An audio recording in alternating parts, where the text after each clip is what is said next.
In this tutorial, I'm going to show you how to make a Sunburst Granny Square, which you can see in this bag here.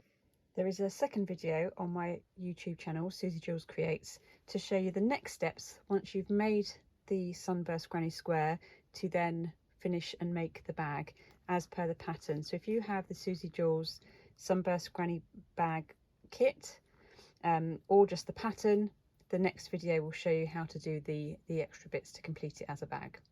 So to start off, let's get on with making a Starburst Granny Square.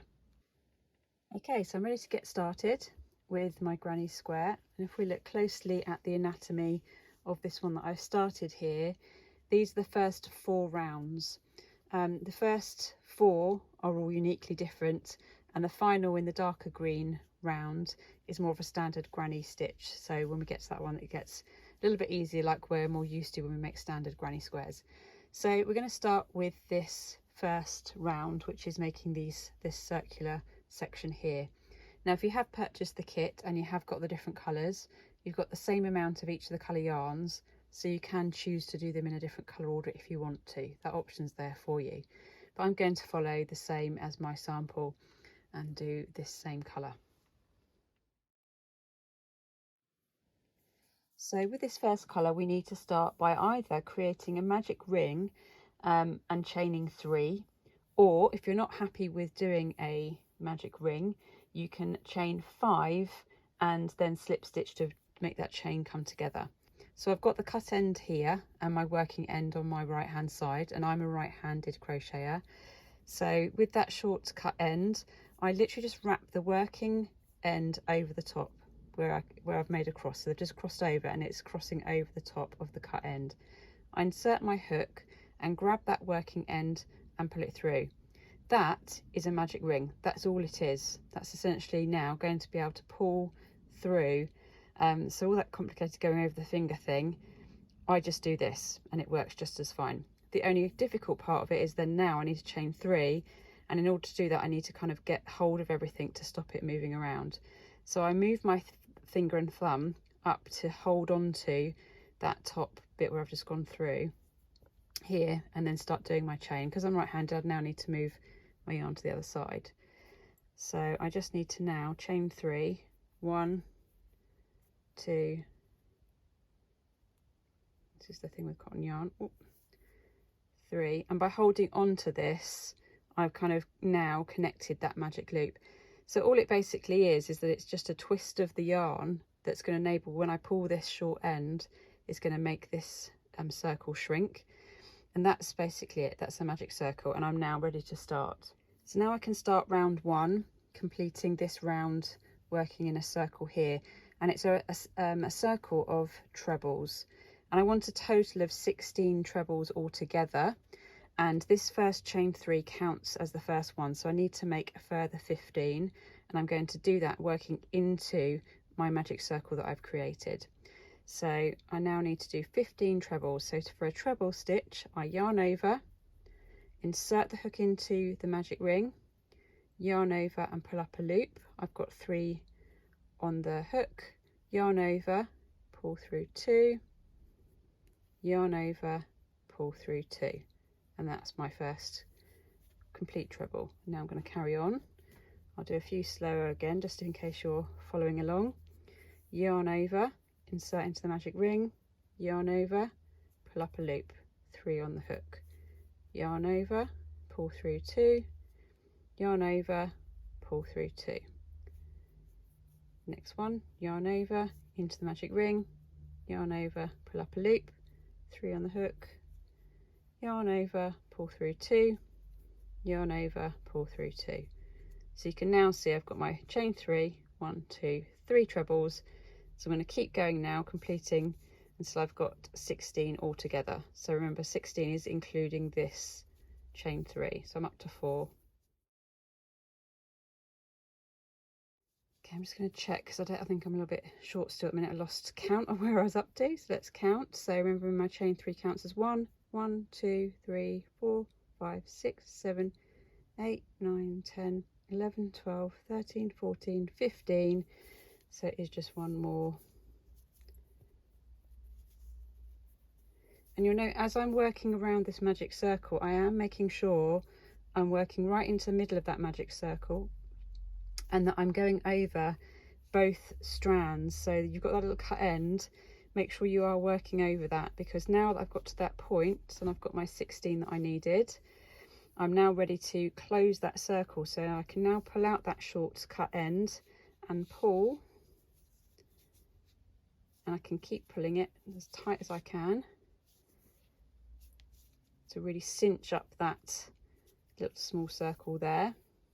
And now I just need to close and join these together.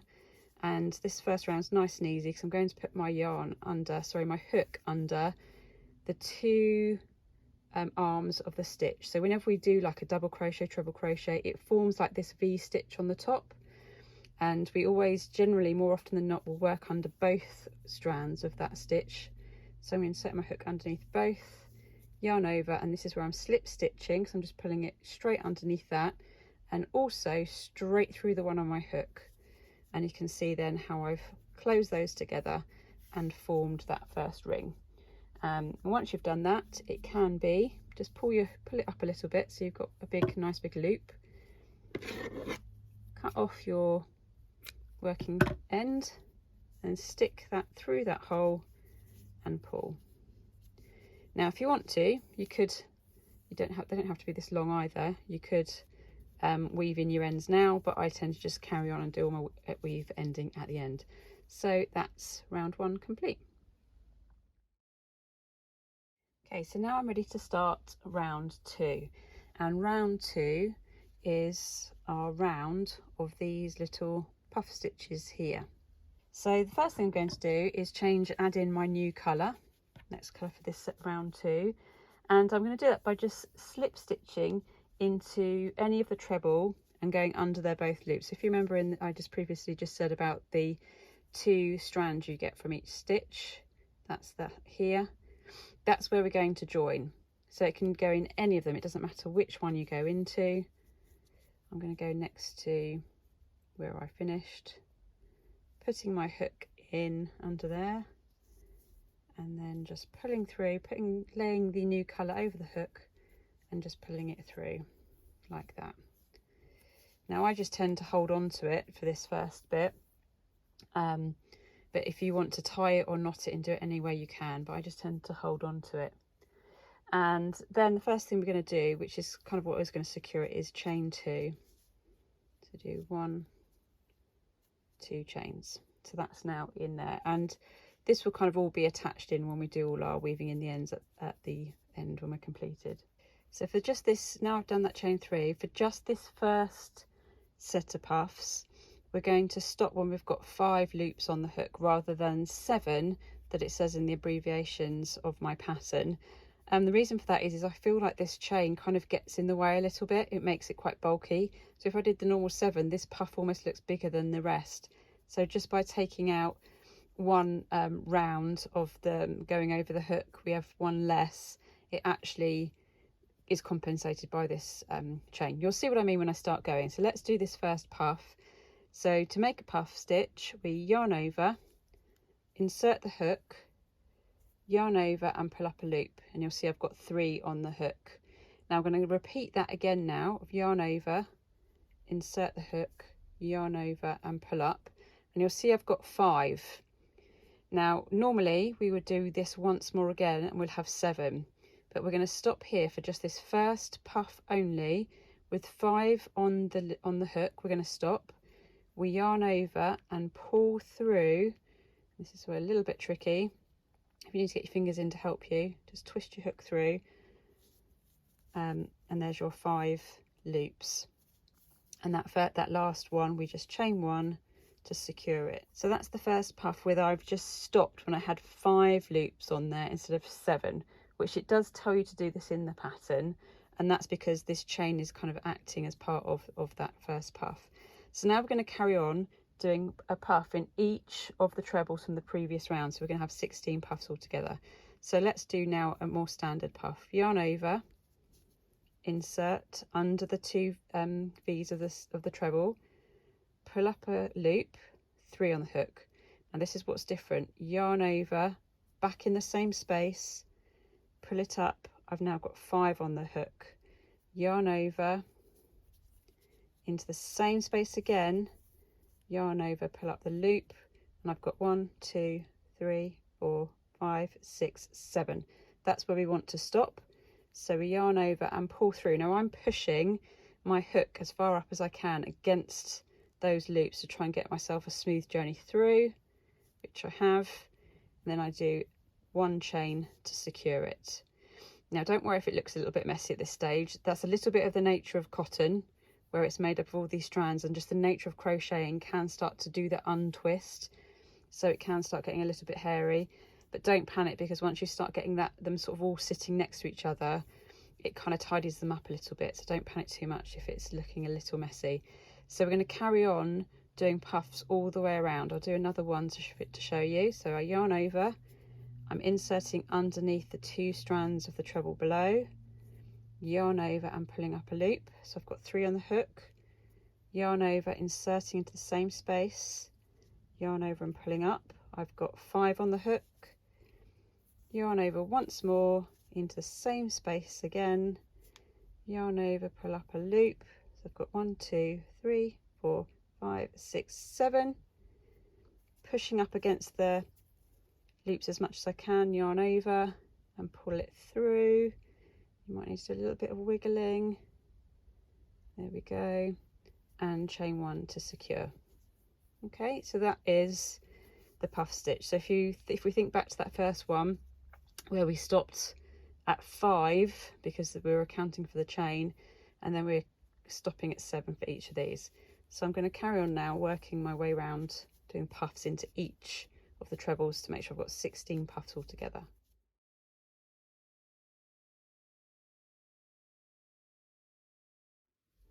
So I'm just coming up to the end of that second round. I've got last 3 to do, and you can see what I mean about how it starts off looking a little bit unwieldy, but actually when you start putting them all together and they start supporting each other, they neaten up quite a bit. And as I've said, you need 16, so I'm going to just do a double check so I know exactly that I do need to work into these spaces. 1, 2, 3, 4, 5, 6, 7, 8, 9, 10, 11, 12, 13, 14, 15, and then it helps me identify that final spot, 16. I need to put 1 in there. So let's do those last 3.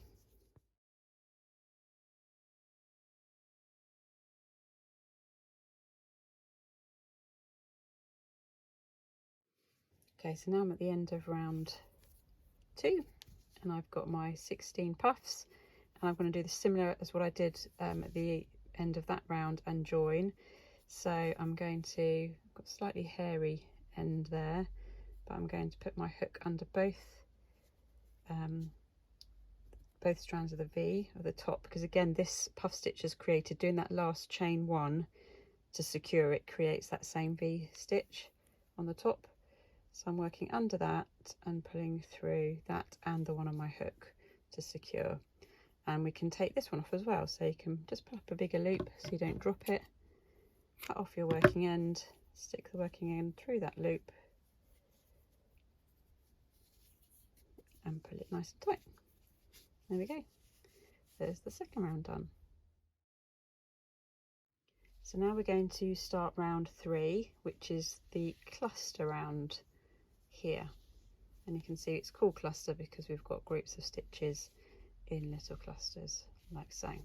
So to begin we need to join our next colour, and this time we're going to actually be joining it in between the spaces of the puff. So rather than actually using the V-stitch, we're going to use this nice gap in here and work in this bit, and you can see by the finished sample that where it's worked into between the puffs like that. So just stick your hook, I'm going to kind of go back around this area again, stick your hook in between, lay your new colour over and just pull it through. If you want to then go straight into your chain 2, 1, 2, that's almost then securing it and we're ready to start. Now similarly to what we did at the beginning of round 2 with the puffs, I've also found the same with the cluster stitch here, that for the very first one only we're going to just make a slight change and stop when we've got 4 loops on the hook instead of 5 loops on the hook that's in the abbreviation for the cluster stitch. So following my pattern, just for this first one, we're going to do 4 loops on the hook, and as I do the stitch that will make sense. And again, it's because this chain I feel made the first cluster quite bulky, and this almost is made it too big and it stood out compared to the rest. So we're going to just keep it as one, dropping one of the looping over. It will make sense as we start the stitch. So for the cluster, we yarn over, insert the hook into the same space we've started in, and yarn over to pull up a loop. So I've got 3 loops on my hook, and I pull through 2 loops only, and that's the end of that stitch. Then I do it again, yarn over, insert, yarn over, pull up the loop and yarn over and pull through just the first 2. So can you see now I'm starting to form this little cluster. Yarn over, insert into the space, yarn over, pull up a loop, yarn over and pull through just the first 2 only. And there I've made a little cluster of 4. So as I've said in the pattern, we're going to stop here when I've got these 4 loops on the hook, yarn over and pull through all of them like that, and that secures that cluster stitch. So you can see that in the completed one, it's made of 4 little clusters. If I carried on and actually did that with where that chain is, it would end up being a 5 cluster, and that's why it looks bulky, which is why I stop. So once we've gone through all of the 4 loops on the hook, we're going to chain 2, 1, 2. From now on, we're going to go back to a typical cluster. So as per the abbreviations in my pattern, follow the cluster for that now. So I'll show you this, what we're going to do for the rest. So it's just this first one. Now we're going to do it as per the pattern. So yarn over, insert the hook, pull up a loop where you've got 3, yarn over and pull through the first 2, yarn over, insert into the space, yarn over, pull up a loop, yarn over, pull through just the first 2, 3 on the hook, yarn over, insert the hook, yarn over and pull through, yarn over, first 2 only. We've got 4 on the hook, but this is where now we're carrying on and doing it once more. Remember, we're trying to make a cluster of 4 of the stitches. So we yarn over, insert into the space, yarn over and pull up, yarn over, pull through the first 2 only. Now that we've got 1, 2, 3, 4, 5 on the hook, that's where we stop. Yarn over and pull through all 5, and I'm pushing right up against the loops again to make my journey easier. And then I do chain 2, and I'm going to carry on working around in each of these spaces. So I'll do it one more time before I carry on. Yarn over into the space between the puffs, yarn over, pull up, yarn over through the first 2 loops only, yarn over into the space, yarn over, pull up a loop, yarn over in the first 2 only, 3 on the hook, yarn over, insert into the space, yarn over, pull up a loop, yarn over through the first 2 only. Just catch that one there. 4 on the hook, last one, yarn over into the space, yarn over, pull up a loop, yarn over, first 2 only, 1, 2, 3, 4, 5 on the hook, yarn over, pull through all 5 loops, chain 2 to secure. Okay, so I'm going to carry on round with those clusters until I get back around to that one, and I should have 16 again at the end.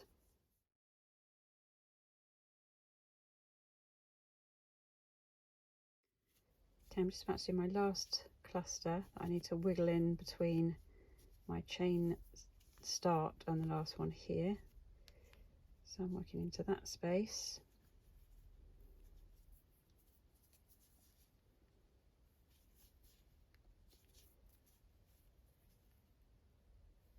Three loops on the hook,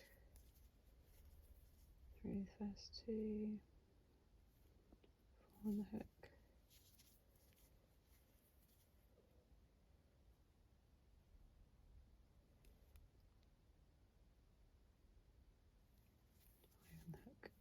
Pull through all, chain 2 to finish off, and then I'm going to go into the top of the chain 3 that's here. You can see that final chain is sort of extended out a little bit, but that's where I'm going underneath both arms of there, and pull slip stitch through that and through the one on my hook, like so. And like the other rounds, I can cut that off, pull through the working ends that I've cut and pull through. And there we go, there's round 3. Okay, so now we're going to start round 4, which is when we start making it from a circle to a square by using a combination of trebles, half trebles and double trebles, which is basically growing different sizes of trebles, but in a kind of granny square style in groups of 3. So like we've done in previous rounds, we're going to join in between our new colour. And if you remember, we chained 2 between each cluster, and it's this chain space that we want to join in our new colour. So if you find a spot where you want to insert your hook and pull your yarn through, and then start by chaining 4. 1, 2, 3, 4. Now just to explain the anatomy so you can kind of understand a little bit of what we're doing here. The corners are how we form the corners of the square, are where our largest points are. So when we start with a double treble, we're actually doing the longest type of treble, and we're going to be chaining extra in between to start forming the corner. Then we have to do the same again, then it gets a little bit smaller, down to the smallest, next size up, biggest again. So if you can imagine basically what that is here, double trebles, double treble, normal treble, half treble, and then we've got the chains in between, 1 chain normally and extra for the corners. So hopefully that sort of just helps understand the anatomy of what we're doing. So by our chain 4 that we've just done starting, we're actually starting by forming one of the first corners. So we're going to do 2 double trebles into this first same space. So where's our chain 3 is acting as the first double treble, we need to do another 2 more. So to do a double treble, you actually yarn over twice, like that, insert the hook, you yarn over to pull up a loop, and you should have 4 loops on the hook. You yarn over and pull through 2 loops, so that you've got 3 left on the hook. You yarn over, pull through 2 again, so you've got 2 left on the hook, and you yarn over and pull through the last 2, and that's a double treble. Let's do another one in the same space. Yarn over, insert into the space, yarn over, pull up a loop. Oh, sorry, I didn't actually go over twice, did I? That's just so out of habit. 1, 2, insert, yarn over, pull up a loop. I've got 4 on the hook, yarn over, pull through 2, 3 left, yarn over, pull through 2, 2 left, yarn over, pull through those last 2. So there I've done the first double treble cluster, and that's going to form my first corner. We're going to work along the back end of it, so we're not going to do the chain of the corner here. We're imagining we've done this one, and now we're working along this first side. So we're now going to do just chain 1,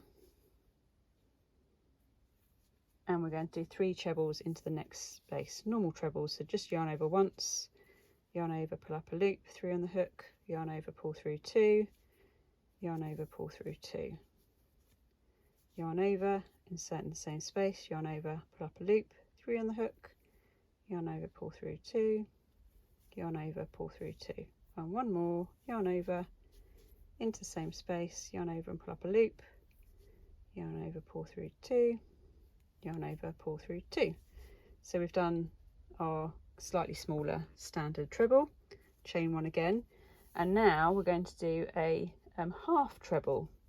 So to do a half treble, we yarn over, insert the hook into the next chain space, yarn over, pull up a loop, so we've got 3 loops on the hook, yarn over, and this time we just pull straight through all those 3, like so.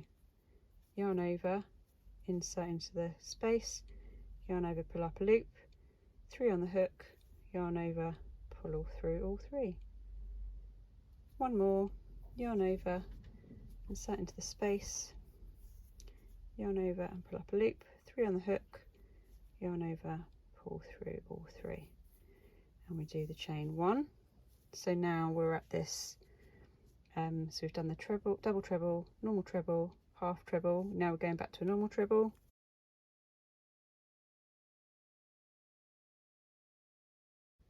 cluster of 3 normal trebles into the next chain space,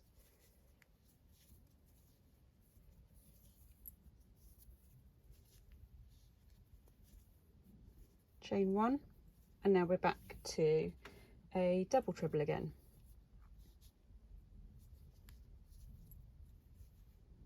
Oh, I forgot to do the twice over. So unusual to do that.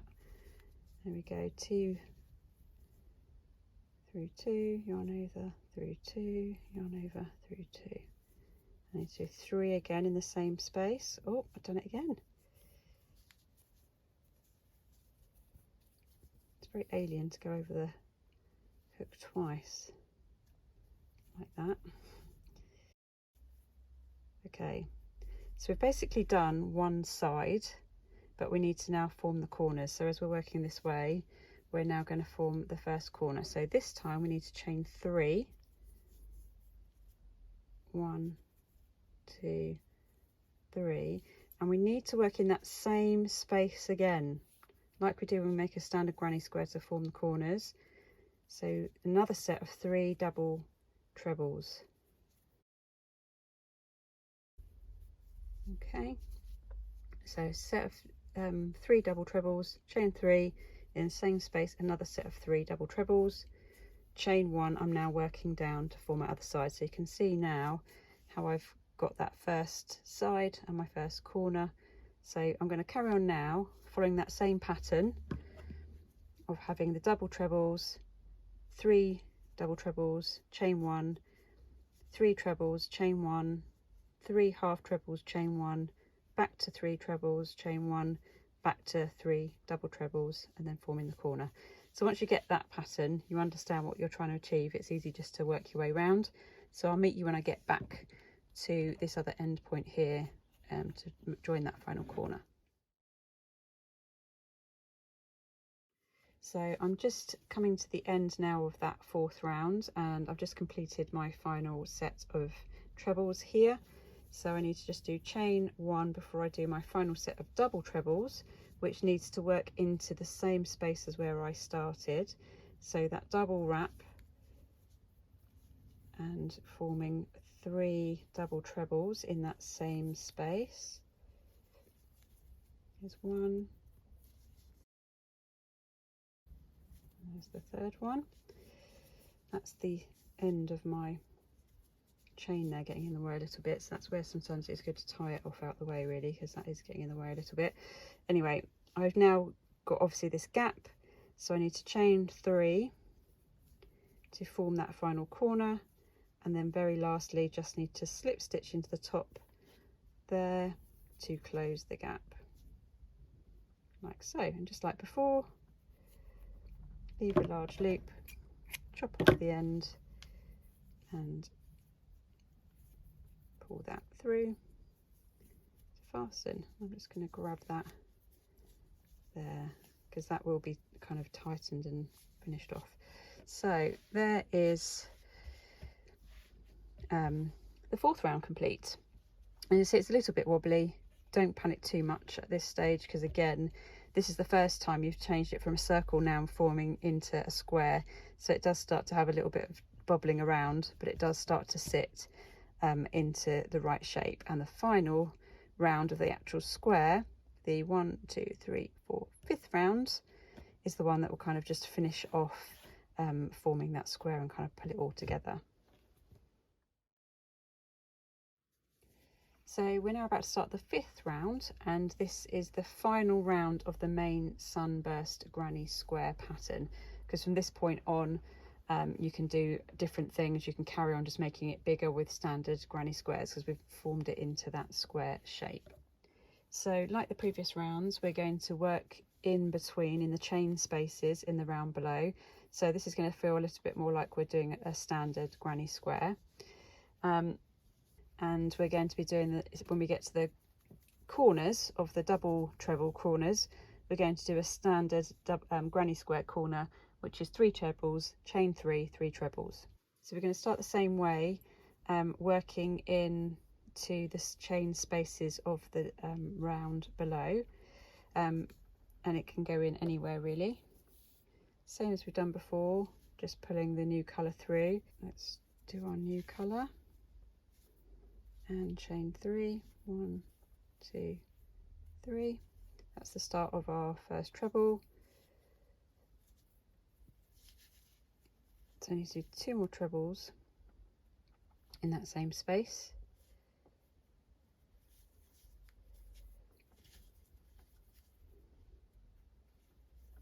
There's our first granny cluster, 3 in that chain space. We're going to go straight into the next space with 3 more trebles.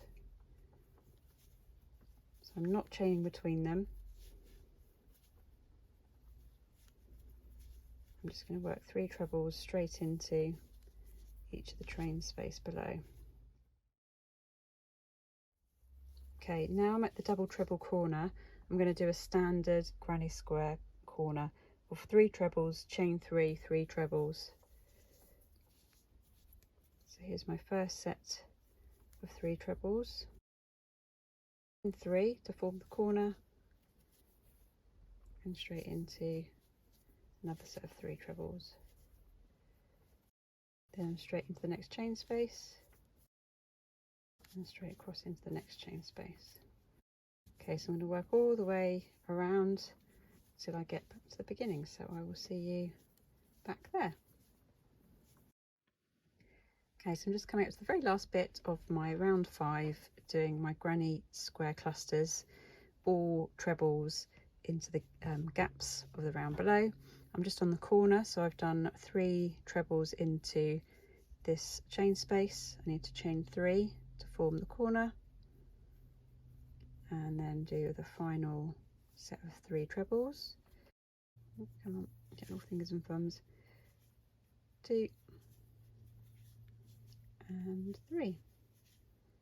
And like all the previous rounds, I just need to slip stitch to join. So I'm going to slip into the top of the chain 3 here, push that through, yarn over, pull through that chain and through my loop on my hook, pull up loop, cut off my working end and pull it through. And some of you might be experts at forming absolutely beautifully squares, and it looks very square already, but if yours is very slightly a little bit wonky, mine is a little bit, do not panic, because in the next video where I show you how to make it into the lovely Suzie Jules crossbody bag, you'll see how this final border really pulls it together. But that essentially is the Sunburst Granny Square pattern. So if that's what you wanted to find out how to make, there you are. You can make lots of them to make into blankets, all sorts of things. It's just a lovely alternative to a standard granny square, and is a really nice challenge to have a go at those different types of stitches. So if you'd like to now find out the next part of my crossbody bag pattern, which is from round 6, if you head over to my channel, Suzie Jules Create, the next video is there to show you how to create the bag.